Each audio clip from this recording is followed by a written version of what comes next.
दोस्तों नमस्कार, जय हिंद, जय भारत। उम्मीद करता हूं कि आप सभी लोग स्वस्थ होंगे।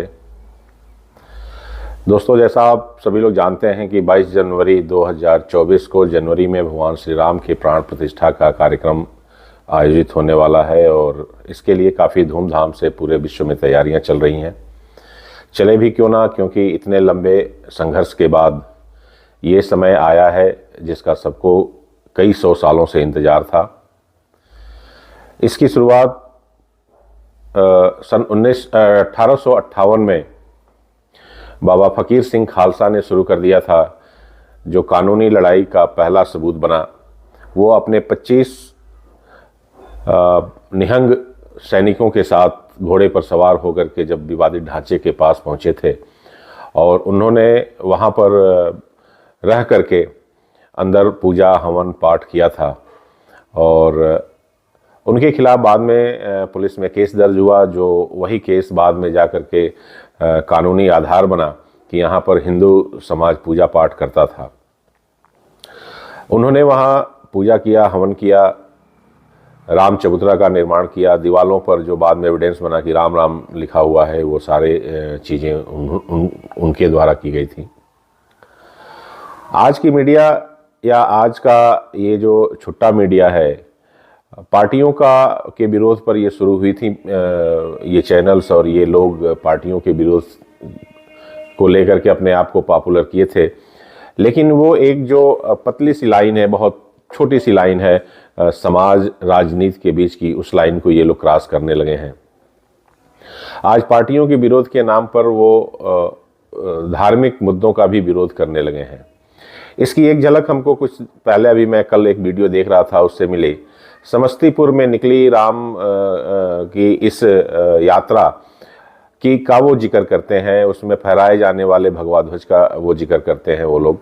ह्यूस्टन शहर में, अमेरिका के ह्यूस्टन शहर में आयोजित 21 तारीख को जो कार्यक्रम आयोजित होने वाला है, जिसमें सारे हिंदू, वहाँ रहने वाले हिंदू समाज के लोग और अन्य समाज के लोग जो सनातन पद्धति में विश्वास रखते हैं, वो एकत्रित होंगे और वहाँ पर वो एक सेलिब्रेशन करने वाले हैं। उसके ऊपर भी इन लोगों का कमेंट आने लगा है। भारत के गली गली में, शहर के हर कोने में जितने भी रेजिडेंशियल सोसाइटीज़ हैं, वहाँ पर इससे संबंधित कार्यक्रम हो रहे हैं। 22 तारीख का काफ़ी, जैसा मैंने कहा कि, और आप लोग जानते भी हैं कि 22 तारीख का हिंदू समाज को काफ़ी बेसब्री से इंतज़ार है और जिस दिन भगवान श्री राम की प्राण प्रतिष्ठा होगी, तो उसके जोर शोर की तैयारियों में पूरी धरती पर ये समाज लगा हुआ है। जाहिर सी बात है कि उसके लिए अलग अलग तरह के कार्यक्रम हर जगह आयोजित हो रहे हैं। अब समस्या ये आ रही है कि जो अपने को बहुत ज़्यादा बौद्धिक रूप से संपन्न समझने वाला समाज अपने आप को सो कॉल्ड समझता है, वो है कि नहीं है, ये आप जनता तय करेंगे।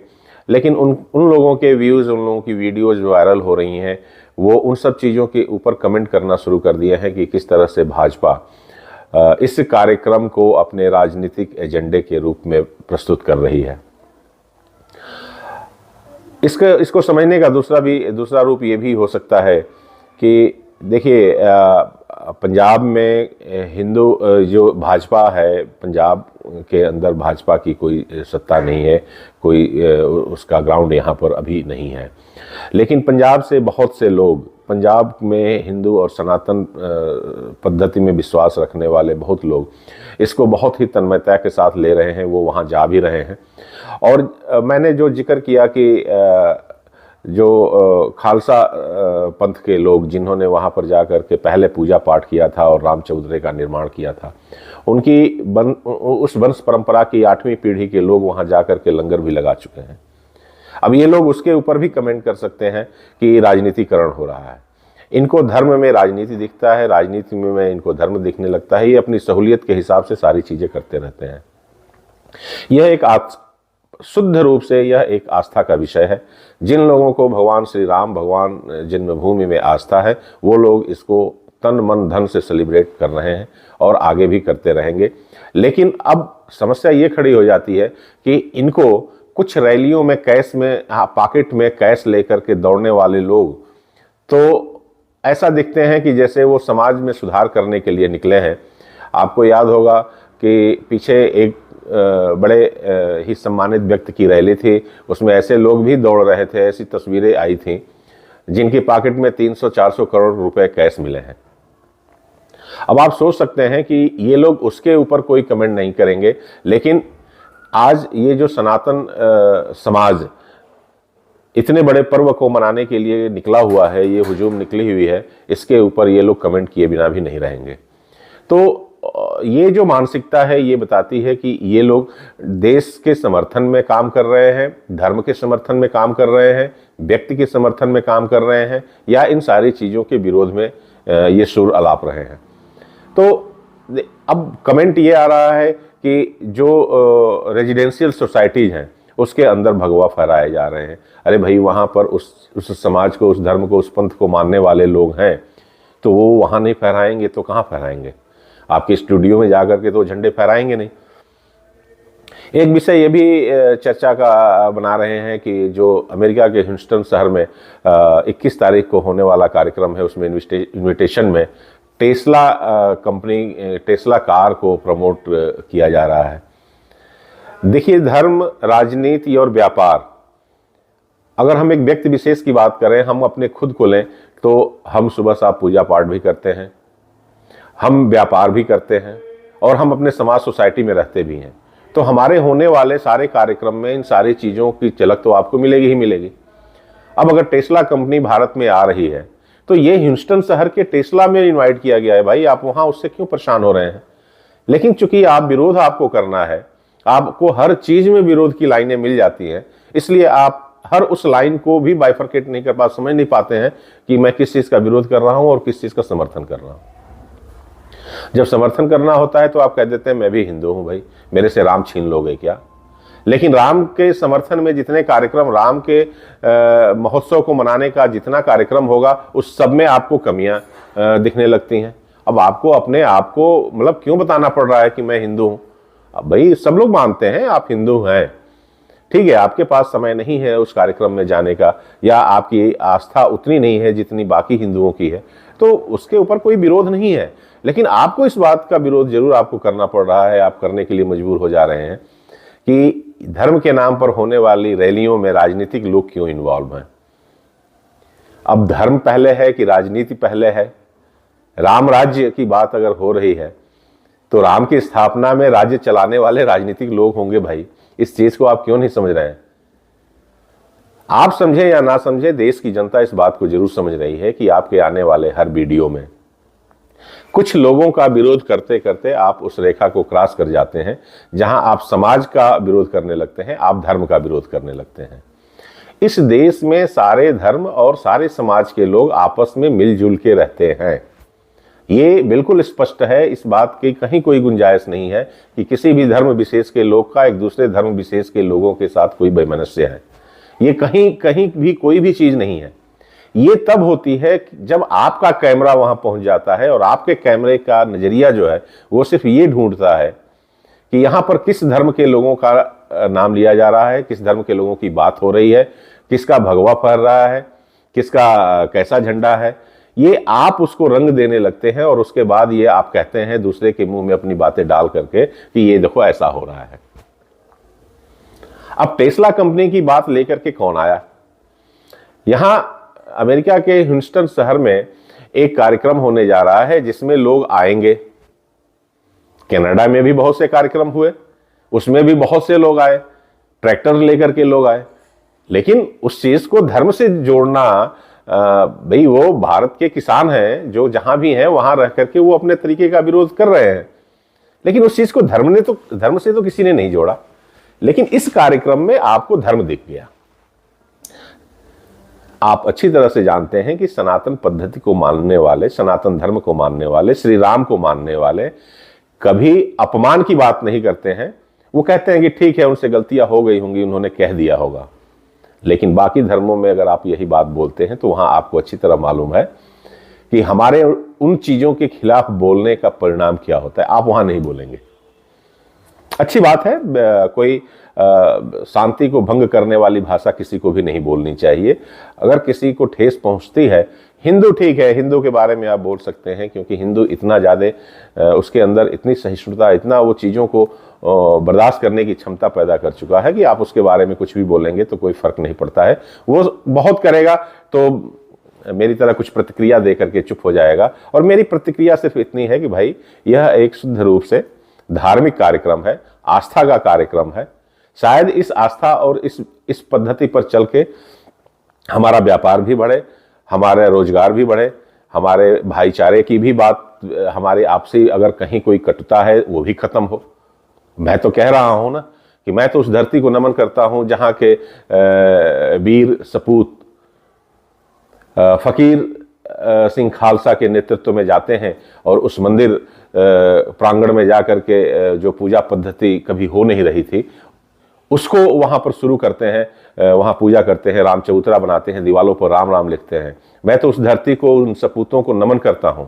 आज उनकी पीढ़ी, उनकी वंशज की 8वीं पीढ़ी के जो लोग हैं वहां जाकर के लंगर सेवा दे रहे हैं। मैं उनको नमन करता हूं। मेरा सर, मेरे आने वाली पीढ़ियों का सर हमेशा झुकता रहेगा उनके सामने। तो हमें कोई किसी के साथ कोई वैमनस्यता नहीं है। हमें जिन्होंने हमारे लिए या इस समाज के लिए, हमारे लिए नहीं, धर्म के लिए मैं बात नहीं कर रहा हूं, जो समाज के लिए अपना सर कटाए, उन लोगों का हमेशा नमन है, हमेशा वो पूजनीय रहे हैं। हमें तो बंगाल से भी लगाव है जहां से सुभाष चंद्र बोस जी ने इस देश के लिए बलिदान दिया। हमें गुजरात से भी लगाव है जहां से वल्लभ भाई पटेल आए। हमें पंजाब की धरती से लगाव है।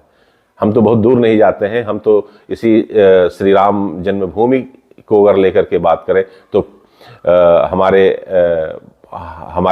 पूर्वज फकीर सिंह खालसा जी, जिन्होंने अपने 25 सैनिकों के साथ जाकर के ये सारा वहाँ पर कार्यक्रम को किया, ये सारी कुछ पद्धतियों को वहाँ किया, पूजा पाठ किया, मैं उसको सलाम करता हूँ। वहाँ मेरा सर झुकता है और झुकता रहेगा। तो हमें तो हर समाज से, हर वर्ग से सहानुभूति है और रहेगी। लेकिन आपसे मेरा निवेदन है कि जो लोग इस तरह की वीडियो बना रहे हैं और सर्कुलेट कर रहे हैं कि किसी विशेष मंशा की वजह से, आप ये सबको ये साबित करने में जुड़े हुए हैं कि ये लोग अगर सत्ता पर इसी तरह काबिज रहे तो किसी को जीने नहीं देंगे। ये आपकी बहुत बड़ी भूल है। और देखिए, जनता भी आप समझ चुकी है कि आपके इस बहकावे में अब जनता आने वाले नहीं है। आप जाकर के देखिए, वहां हर समाज, हर धर्म, हर वर्ग के लोग तन मन धन से लगे हुए हैं। आप उनको बांटने की कोशिश कर रहे हैं। पीछे भी एक मैं वीडियो देख रहा था, यूपी के गंगा घाट पर एक मुसलमान भाई थे जिनके जीवन का ध्येय बन चुका है, वो बिना किसी सेवा के, बिना किसी लालच के गंगा घाट की सफाई करते हैं। मतलब आप जाइए, इस विविधता को देखिए, फिर आप उनको हिंदू, मुस्लिम, सिख, ईसाई इन सब चीजों में बांटने की कोशिश कर रहे हैं। ये बंटने वाला देश नहीं है। ये आपस में सारे लोग एकजुट होकर के रहने वाले, सबके सुख दुख में सम्मिलित होने वाले लोग हैं। वो तो चंद लोग हैं जो आकर के इस तरह के विद्रोह की भाषा बोल करके कुछ युवाओं को भड़काते हैं और वहां कोई मोमेंट क्रिएट हो जाता है, उसके बाद उसको पूरे दुनिया में सर्कुलेट करते हैं। भगवान श्री राम सबके हैं, सब लोग अपने तन मन धन से वहां लगे हुए हैं। और देखिए, 22 जनवरी वो एक ऐसा ऐतिहासिक दिन होने वाला है जहां देश की समरसता, देश का व्यापार, देश के आपसी जो भाईचारा है, ये और पहले से ज्यादा मजबूत होगा। आप लोग ये जो छोटी मोटी हरकतें कर रहे हैं कि मोदी, शाह, फलना ठिमका, ये लोग देश को बरगलाने, अरे भाई, आपने बेचने की भी बात किया था कि सारी संस्थाएं बेच रहे हैं। खरीदा किसने, बेचा किसने, कुछ नहीं पता चला। आज फिर वही चीजें चल रही हैं कि धर्म के नाम पर, अरे 2024 चुनाव तो भी आगे आएगा, उसमें क्या होगा नहीं होगा सबकी अपनी समझ है। जनता सब कुछ जानती है, सब समझती है हमें क्या करना है, क्या नहीं करना है। आप उसकी भूमिका आज से ही तैयार करना शुरू कर दिए। आप मंदिर में सर भी झुकाते हैं तो आपको वहां भी राजनीति पता नहीं समझ में आती होगी। तो कृपा करके ऐसी चीजों से आप जनता को भ्रमित मत कीजिए। जनता समझदार हो चुकी है, सब कुछ जानती है। तो दोस्तों, आप इस तरह के हमारे एनालाइजिंग वीडियो आगे भी आते रहेंगे और इस तरह के जो भी वीडियोज आ रही हैं जो समाज को बांटने का काम करेंगी या किसी भी तरह का समाज में वैमनस्यता पैदा करती हैं, वैसे वीडियो से आप जरूर सजग रहें, वैसे लोगों से बच के रहें। सब्सक्राइब तो आप उनको जरूर करेंगे, क्योंकि जब तक सब्सक्राइब नहीं करेंगे तब तक उनकी सोच का पता कैसे चलेगा। वो भी हमारे अपने हैं, शायद आज नहीं तो कल वो फिर ट्रैक पर वो लोग भी आ जाएं। तो ये छुट्टा मीडिया की जो आने वाले इस तरह की वीडियोज हैं, उससे अपने आप को संतुलित करके रखने वाली बात है। उनसे आप संतुलित करके अपने आप को रखिए। और अगर हमारी वीडियो पसंद आई हो तो इसको लाइक करें, शेयर करें। और जिन लोगों ने अब तक सब्सक्राइब नहीं किया है उनसे मेरा निवेदन है कि सब्सक्राइब कीजिए, क्योंकि आने वाले टाइम में हम और भी इस तरह की वीडियो आपके लिए लेके आते रहेंगे। जय हिंद, जय भारत।